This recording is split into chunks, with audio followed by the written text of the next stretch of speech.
Hey everybody, Scout Crafty here again, TGIF. Thank God it's Friday and it's a beautiful day outside, sunny, beautiful blue skies. Got up this morning, took a haircut. Of course, I cut my own hair, as you can tell. And looking forward to a great day today. We're going to have a nice restoration that I've been saving for a while. I did the same project 3 years ago, but this one, hopefully, I want to make this one into a slightly different style. Project. Also, a few people have asked me what happened to the poor man's flea market. You know, in the wintertime, a lot of people don't throw up, but the other day I was walking around. Let me show you what I saw last week on the poor man's flea market. First up, a while back, I found this beautiful bicycle that was in such good condition. Brought it to the tool show, and Roger was able to take it, and he'll give it away. And then last night, I was on my walk, and I found this beautiful Toro snowblower in Scout Crafter Red, and look at this. You could see here it was always garaged. It had good compression. Every turned over fine. I am sure from watching my buddy Hester's videos that this could be easily fixed. I'm sure it's just a case of bad gas like a lot of these have, and everything worked fine. And I said, boy, what a shame. But I'm not a big snowblower guy. I prefer a shovel, but isn't that something? Isn't that a beautiful thing to find just sitting out there waiting to go home? Now, I know a lot of you would have grabbed that snowblower, and rightly so. It was a beautiful machine in Scout Crafter Red, and I hate to see it go into the landfill, but I guess that's what keeps snowblower manufacturers in business, and I guess that could be a good thing. Although my favorite snowblower, this model here, probably will last much longer than the mechanical ones. And I come from the old school KISS. Keep it simple, stupid. Okay, with that, we got a great project to get started with. I think you're going to enjoy it. Let's get right to it. Okay, for today's project, you know, in the tool community, we have two types of tools, basically. We have rare tools, and then we have rarely seen tools in that category, you know, of unusual. And this is a rarely seen, not really a rare tool, but a rarely seen tool. And this is a Dreier Brothers double Hac-Saw. Can you see that? Now, I did one of these 3 years ago. I fell in love with it because anybody that enjoys using a hacksaw like I do, I have a collection, a very nice collection of hacksaws, probably 60 of them. And one thing I love about hacksaws is when you get used to using them and know the subtle differences of the different styles. What made this so nice is you could put two different blades on it. Now, when you use a hacksaw, they usually come in three common blade types: 18, 24, and 32 teeth per inch. There are other ones, but those are the three basics. And depending on the blade you pick for what kind of metal you're going to cut, or the thickness of metal or type of metal. So that's why it's always nice to have one with dual blades. You know, you could, if you come across something that's a large, thick piece, you could go to you could put 18 teeth per inch over here. And if you come across something that needs a fine cut or very thin, you could put a 32 inch. So you can have the best of both worlds with you. It's just a beautiful style. I'm surprised there wasn't more of these made or taken off. So let's take a look at what we have here. Apparently, now I don't know if these are somebody put these screws in afterwards. They are threaded. It's supposed to thread in there, but these don't come in. So I don't know what the deal is with these, if somebody just put them in there. Like I said, this is a threaded area in there, and that should have threaded down, but the hacksaw tends to usually gum up the threads when they're in there. So we have to clean this up. Now, this is the material is probably aluminum. I don't know, it could be magnesium, you know, but aluminum, and you have to be very careful. You can't, remember I was telling you, you can't take aluminum to the wire brush. Let me show you. Here we are at the wire brush. This is a piece of aluminum. You can see here, this is basically how it looks when it's extruded.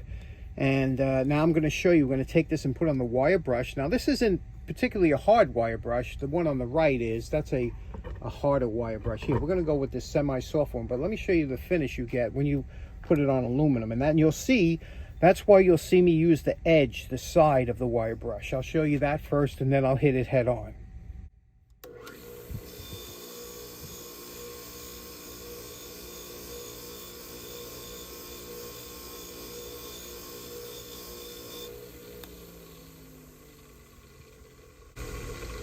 Now you can see it's a decent finish. It did put some scratches in there, of course, but nothing that can't be buffed out. Now let me show you what happens. Now that was the side of the brush. Now let me show you what happens if you should make the mistake and go head on.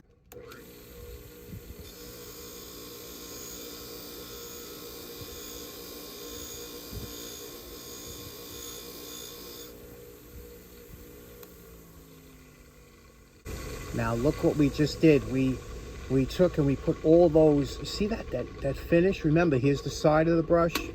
Look what we just did. We put all them mini pits in there. That's just horrible. We ruined it. So that's why you can't do that. And then you'll have to take this down with some kind of sanding or whatever to get below that. So wire brush, you gotta be very careful with aluminum. Now, I did a real nice restoration on the first one I did, but this one here I want to make as a user one. So you see here we have a lot of dings and dents from this being thrown around in a toolbox or whatever. So we're not going to get this perfect. We want to make this into a user one. But you could see here, this center shaft here, there's some dings and dents in it, which again, we won't be able to really get out. I mean, this whole piece should be replaced, but you know, what can you do? You do what you have. We're just going to make this into one I can have down here, but we are going to clean it up, and I'll show you how nice these are. Now, this is the blade tensioning mechanism. You can see here, this little wheel tensions the blades, but inside here, it's a little difficult to get to, and that's where the Dremel really comes in handy with one of these wire brushes. Now, you got to go at a slow speed. These wire brushes tend to spit out more wire than they do anything else, and you know, they're very disposable, but it does get in there and will do the job.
Now, anytime you're going to use any type of sandpaper on aluminum, it's going to load up the wheel or the sandpaper or whatever you're using with aluminum particles. And this is where you could still use your belt eraser, being very careful not to get your fingers put in there, but you can use the belt eraser and it'll take off a good amount of the aluminum that gets stuck in these flap discs and still make them usable.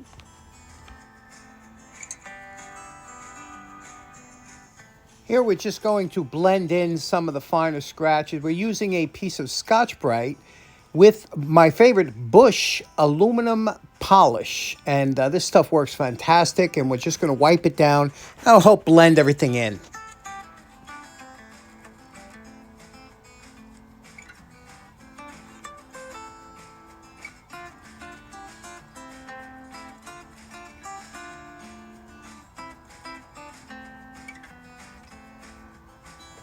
Now, you know my favorite part. Remember what this double hacksaw looked like before we started.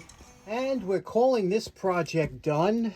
This one came out very good, as they do. You know, it takes time. This thing took me 3.5 hours. Can you imagine that? So you say, wow, that's crazy. But, you know, when you have, with cast aluminum, when you have all them inclusions and everything you have to try and take out, and there was a lot of dings and cuts in the aluminum, and there is still on, this is a steel section in the middle. A couple, I told you about those dents. There's nothing you could do with those, which is a shame because it takes away from the rest of the saw. But you see what we did here. We took off and we cleaned up and polished all the top, took all them nicks and grinds and rust, and you know, it's back to the way. It's a nice saw now, you know. And you can see we filled in double hack with a C and no K, double hacksaw with red. And just a lovely saw. And like I told you, with this one here, I have two new blades, a 32 teeth per inch bimetal DeWalt blade on one side, 24 teeth per inch on the other side. So this is good for fine cutting, tubing, things like that. You know, I won't put too much heavy duty wear on this because it is a kind of a collectible saw. It's so nice in the hand because you don't grip it in the middle. You grip it towards the bottom, or whichever side you're going to be using. You grip it like 3/4 of the way down. And to operate it, now the other one I have has and I think this is an earlier model. This here has no knurling on here, and you can see I cleaned this up. It was all banged up. So I guess you would have to use a tool, a nail or something, put in here to loosen it. You would just turn it this way. It only takes like a one turn, and these are loose, and then you take the screws out and these will come right out. To tighten it, place this in, a nail or something, and you could tighten it and give it, you know, I don't make them crazy tight, but it's definitely has to be taught for a good hacksaw. So there we go. The Dreier brothers out of Chicago, Pat Pending again, double hacksaw. Isn't this a beauty? Isn't that a nice saw? Okay, so in closing, that was a fun project. It took quite a while to get it to look the way it does, but it is a beautiful. I always, there's certain tools you just enjoy using, and that's one of them. You know, one of those tools you look forward to using. Also, I just wanted to make a comment real quick about Wednesday's video. I brought up the subject of handkerchiefs, you know, and I threw it out there. And you know, I'm at that age, at 60 years old, you know, and going to be 61 very soon, and I said, you know, I'm probably at the cutoff, whereas maybe this won't resonate with a lot of you about the handkerchief. I was shocked. I shouldn't have been shocked, but I was at how many of you still carry a handkerchief, and not because you might use it every day, but a lot of it has to do with the way you think about your father, your grandfather, or whatever that taught you to carry one, or you're emulating the person that you remember having one. And I said, it made me feel so warm inside. Some of the stories that you shared in the comments of why you carry that handkerchief and who taught you and the role model that you're kind of looking up to, and that's why you carry it. I love that. That is what I do. That's what I live for. You know, when I hear when you leave those little stories in the comments, makes my day. So I just want to thank you for that.